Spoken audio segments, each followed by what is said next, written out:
For today's video nga ay gabi na ako nakapagluto ng aming ulam. Dahil nung time nga nito ay tatlo lang kami ng mother ko at ni Avery nung tanghali kaya pansit kanto na lang ang aming inulam. Dahil yung kapatid ko at pamangkin ko nga ay busy para sa preparasyon ng graduation. So ayun na nga, una ko nga palang hiniwa yung carrots. Ginawa ko nga lang pala pa flour yung paghiwa ko dito ng carrots, sabay hiniwa ko na rin itong bell pepper pati na rin itong onion. At ito yung mga rekado sa aking lulutuing ulam mga mare. Hindi nga rin pala ako makagawa ng mini vlogs ngayon mga mare dahil medyo busy lang din ang mare nyo. Meron ako kasing mga inaasikaso. Syempre sasamantalahin ko na ngayon dahil wala nang pasok sa school ang anak ko. At dahil nga nanay ako, syempre kailangan hands-on mother ang peg ko, ganun. Dahil nung time na may pasok pa nga ay hatid sundo ko si Avery sa school. Kaya wala akong time mag-asikaso ng mga importanteng bagay na kailangan kong gawin. Kaya ngayong bakasyon na ay susulitin ko ang pagkuha at pagkumpleto ng mga requirements ko. O mga mare, uunahan ko na kayo hindi ako mag-a-abroad, charot.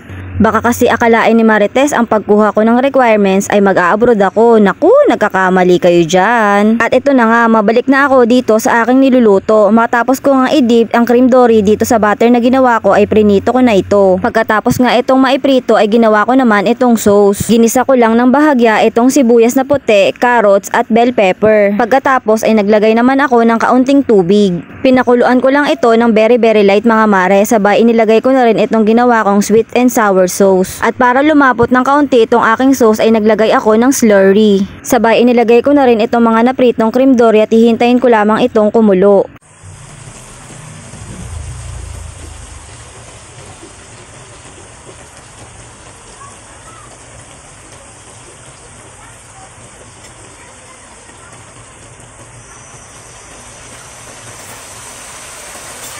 After ko nga ito pakuluan ng ilang minuto mga mare, sabay hinalo-halo ko lang ito at papatayin ko na itong kalan at tapos na rin akong magluto. Saglit ko lang ito niluto mga mare dahil mas masarap kung crunchy pa yung carrots at yung bell pepper. At ayan, ito nga pala ang aking sweet and sour cream dory mga mare. Ito nga palang cream dory na ito mga mare ay baon dapat ng pamangkin ko sa school. Ang kaso half day na lang sila dahil nga nagpa-practice na lang sila ng graduation. Kaya naisipan ko na lang iluto para sa aming dinner. Anyway, pagkatapos ko nga palang magluto ay kumain na rin kami. Ito namang si Avery ay walang tigil sa pagpapakyut dito sa aking video. At ayan, tinatanong ko pa nga dyan yung kapatid ko kung tama lang ba yung pagkakaluto ko dito sa ulam namin. Akala ko talaga noon mga mare ay napakamahal nitong cream dory kaya hindi ako bumibili. Abay akalain mo napakamura lang pala nito sa May Dali Grocery. 115 pesos nga lang pala ang bili ko dito mga mare at sa isang pack niya ay may 3 pieces na siyang laman na cream dory fish. At syempre nagustuhan ito ni Avery. O siya, hanggang dito na lang mga mare, kain po tayo and see you on my next vlog.